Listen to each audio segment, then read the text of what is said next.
Thank you for coming to this interview, sir. We appreciate it, and thank you for your service. Really appreciate it. You were worth it. How is your trip so far?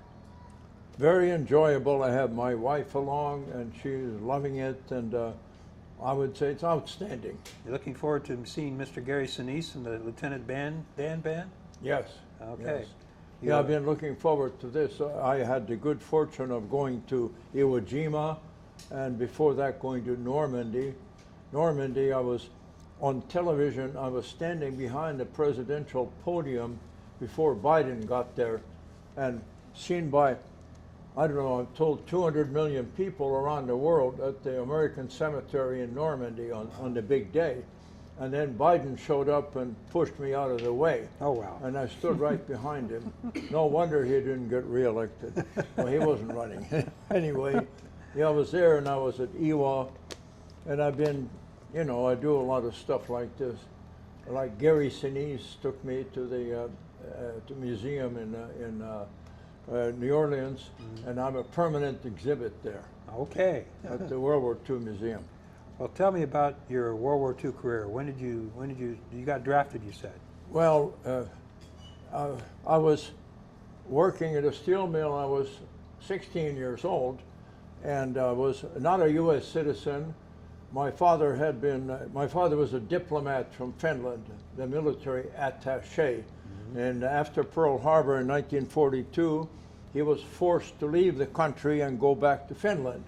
My mother, who was divorced from him, and her two children, of which I was the oldest, remained here. So we were on our own. My mother farmed out my brother to some friends she had, and I had to fend for myself. So I got a job, and you know, I didn't speak good English. I knew 5 languages, but none of them was English when I got here, so I had to learn it.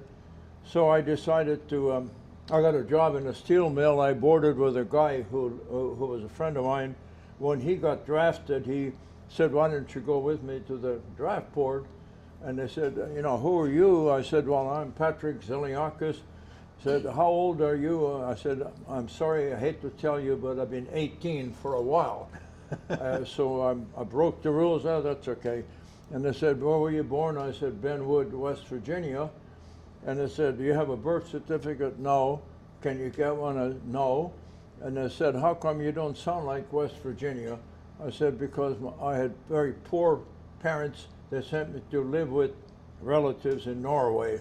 And fortunately, I also spoke Norwegian. So that's how I got in the Navy. I was drafted. Oh, I told them they couldn't draft me because I had a very important job in the steel mill, and they found out that I was a handyman, which is the lowest job they have, and they said, "Go ahead and draft him." So where was boot camp? I went to Great Lakes. Great Lakes. Yeah. Also went to torpedo school in Great Lakes. Okay. And that's why you became a submariner? Yeah. Okay. Tell me about your submarine career. I served aboard a new submarine called the USS Spot, which was built at the Mare Island Navy Yard on San Francisco Bay. We were commanded by Commander William Schuyler Post, called Wild Bill Post, who formerly commanded the Gudgeon, which was one of the most successful submarines in the Navy. Why was he named Wild Bill? Oh, Wild Bill Post. That was his nickname or his real name? He was wild. So anyway, as soon as he took over the Spot and we went to sea, he got the message that his old submarine had gone down with all hands. Oh, okay. So that motivated him quite a bit. Yeah. And we did a lot of interesting stuff. We sunk 17 enemy ships, including 1 warship, and we destroyed a radar station, and we did all kinds of stuff. That was in what theater?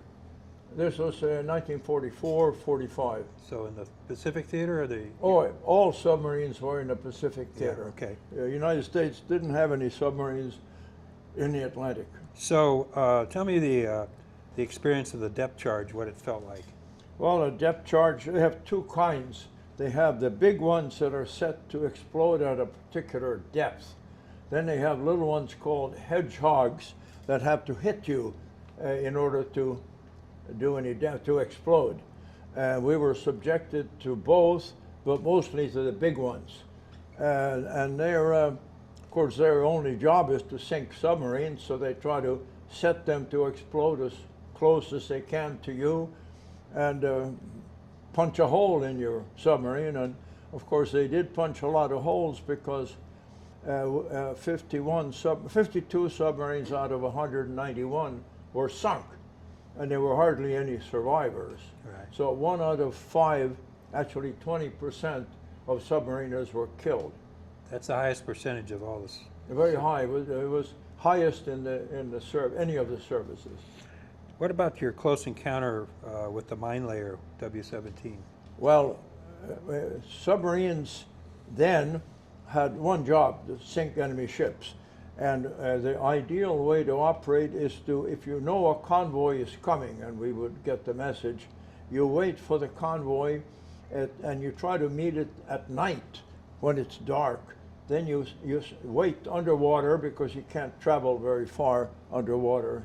Batteries go dead. So you wait till the convoy to get there, then you surface in the middle and you fire. You've already established the targets by sonar, so you fire your forward tubes at the biggest and most likely targets, and then you turn around, fire your after tubes at some other ones, and run out of there like crazy.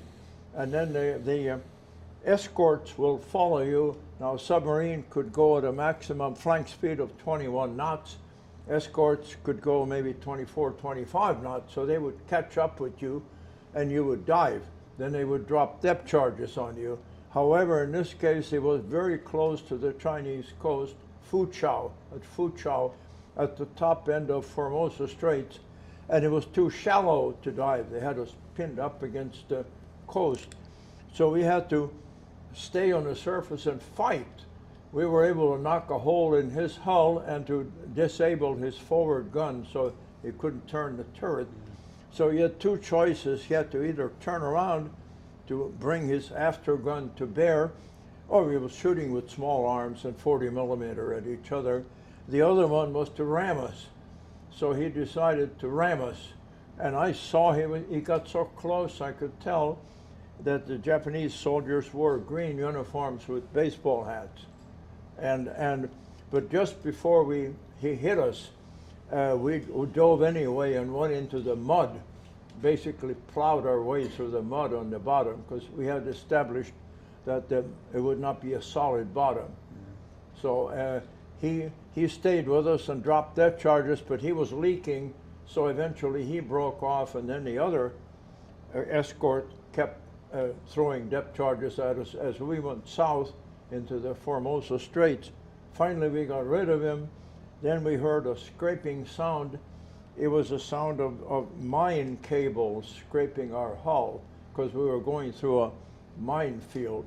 Oh. So that wasn't a very happy situation, but we made it through there. That's the story. Where were you? I was in the forward torpedo room. And what was your reaction? Well, I was scared. Oh, no. You had to be nuts not to be. Of course, I was on the bridge during the action. Right. I saw it, but after it was terrifying to be shot at, machine guns, 40 millimeter, but the scraping of the cables was really terrifying, because if we had caught one of them on any projection, that would have been the end of us. So 80 years ago, this Tuesday is marking the end of the World War II. What was your reaction that the World War II was over? Well, I was happy that the war was over. We were in Midway, and we got the good news, of course, and we were told that we would rejoin our squadron someplace. We would not go straight home. So they had a place you could sign up for going on a Japanese submarine and taking that to the U.S. So I signed up for that. As soon as I did that, we found out that we were going to San Diego, so I run back to scratch my name off the list. Oh, okay. So I was happy to go to San Diego. You've been to Hawaii a lot of times, right? Yes, I have. Have you visited the Arizona Memorial?